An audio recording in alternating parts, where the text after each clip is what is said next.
Hello बच्चों, let's see this question. 4 times of integral under root a to the power 6 plus x to the power 8 upon dx upon x dx is equal to option 1 under root of a to the power 6 plus x to the power 8 plus a cube by 2 ln under root of a to the power 6 plus x to the power 8 plus a cube upon under root of a to the power 6 plus x to the power 8 minus a cube plus c. Option 2 a to the power 6 ln under root of a to the power 6 plus x to the power 8 minus a cube upon under root of a to the power 6 plus x to the power 8 plus a cube plus c.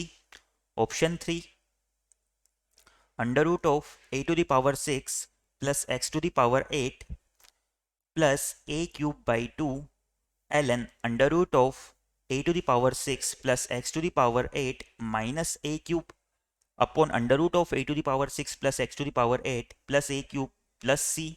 और option 4 a to the power 6 ln under root of a to the power 6 plus x to the power 8 plus a cube upon under root of a to the power 6 plus x to the power 8 minus a cube plus c.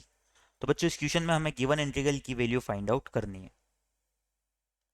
जो question में given integral है इसे हम i के equal मान लेते हैं। Let our I is equal to integration 4 times of integration under root a to the power 6 plus x to the power 8 upon x dx। Now इसे सोल्व करने के लिए हम सब्सटीट्यूशन मेथड का यूज करते हैं। तो यहां से हम क्या करते हैं, जो अंडर रूट के अंदर वाली वैल्यू है a to the power 6 plus x to the power 8 इसे टी स्क्वायर के इक्वल मान लेते हैं। यानी कि put a to the power 6 plus x to the power 8 equal to t square. तो यहाँ से हमारा क्या हो जाएगा, दोनों साइड अगर हम डिफरेंशिएशन करें तो 8x to the power 7 हमारा इक्वल हो जाएगा 2t dt के। और हम लिखे dx जो है हमारा ये इक्वल हो जाएगा, यहाँ से dx भी आएगा, dx हमारा इक्वल हो जाएगा 2 से 8 को 4 टाइम्स कैंसिल कर सकते हैं तो dx हमारा इक्वल आ जाएगा t dt upon 4 times of x to the power 7। इन वैल्यूज को इस इंटीग्रेशन i में पुट कर देते हैं तो यहां से हमारा i क्या हो जाएगा, therefore our i is equal to 4 times of integration, यहाँ पर हो जाएगा हमारा under root of t square जो कि t के इक्वल आ जाएगा और dx की जगह हम पुट कर सकते हैं t dt upon 4x to the power 7 और यहाँ पर डिनोमिनेटर में हमारा x ऑलरेडी था तो ये x से मल्टीप्लाई भी हो जाएगा। बच्चों यहाँ से हम इसे सोल्व करें तो ये 4 से 4 हमारा कैंसिल हो जाएगा और जो डिनोमिनेटर है यहाँ पर हमारा x टू द पावर 8 बन रहा है तो x टू द पावर 8 को भी हम t की फॉर्म में कन्वर्ट कर लेंगे। ये हमारा हो जाएगा t square minus A to the power 6। तो यहाँ से हमारा i किसके इक्वल आ जाएगा, t square d t upon t square minus A to the power 6 और इसका हमें इंटीग्रेशन करना है। नाउ सबसे पहले मैं ये करता हूँ, न्यूमरेटर में ए टू द पावर 6 को 8 कर लेता हूँ और माइनस भी कर देता हूँ तो इससे हमारा जो न्यूमरेटर वाला पार्ट टी स्क्वायर है ये तो कैंसिल हो जाएगा। यहाँ से हम क्या कर सकते हैं, हमारा आई इक्वल है इंटीग्रेशन ऑफ टी स्क्वायर, इससे न्यूमरेटर के इक्वल बनाने के लिए minus of a to the power 6 किया और प्लस में भी ए टू द पावर 6 कर लेंगे। यहाँ पर हमारा D T as it is आ जाएगा और डिनोमिनेटर में हमारा T square minus A to the power 6 है। नाउ इन दोनों इंटीग्रेशन को अलग अलग कर लेते हैं तो यहाँ से आई हमारा इक्वल आ जाएगा, जो फर्स्ट इंटीग्रल है यहाँ पर न्यूमरेटर डिनोमिनेटर सेम है तो ये कैंसिल हो जाएंगे तो फर्स्ट इंटीग्रेशन में हमारा सिंपली डी टी आ जाएगा प्लस में यहाँ पर हमारा आएगा A to the power 6, A to the power 6 हमारा कांस्टेंट है तो इसे बाहर की साइड लिख लेते हैं तो ये हो जाएगा A to the power 6 integral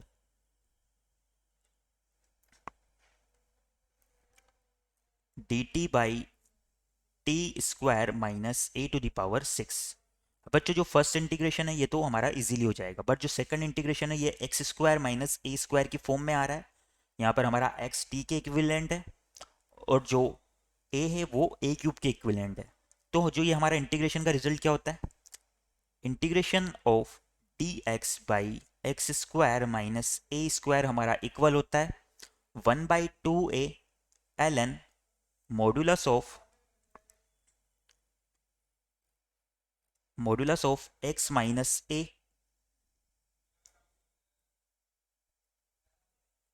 upon x plus A, plus में हमारा आर्बिट्रेरी कांस्टेंट सी आ जाता है।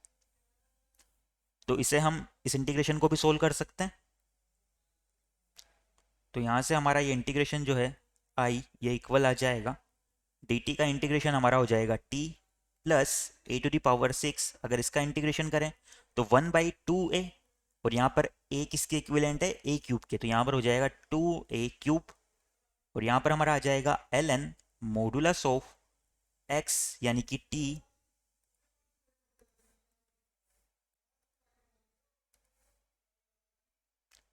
माइनस a यानी कि minus of a³ upon denominator में हमारा हो जाएगा t प्लस a³, प्लस में हमारा arbitrary constant c as it is आ जाएगा।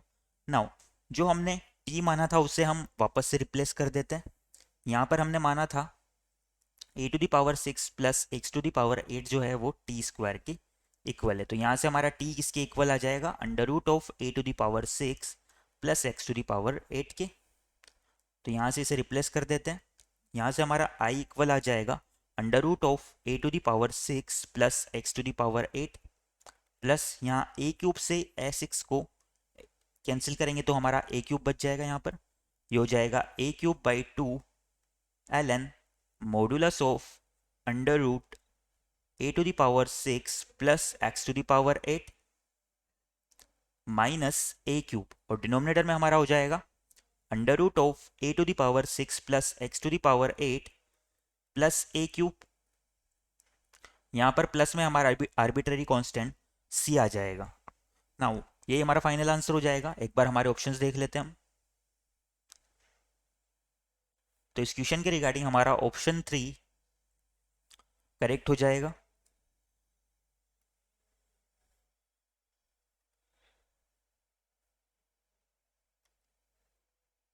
Our final answer is option 3. I hope you understand it well. Best of luck.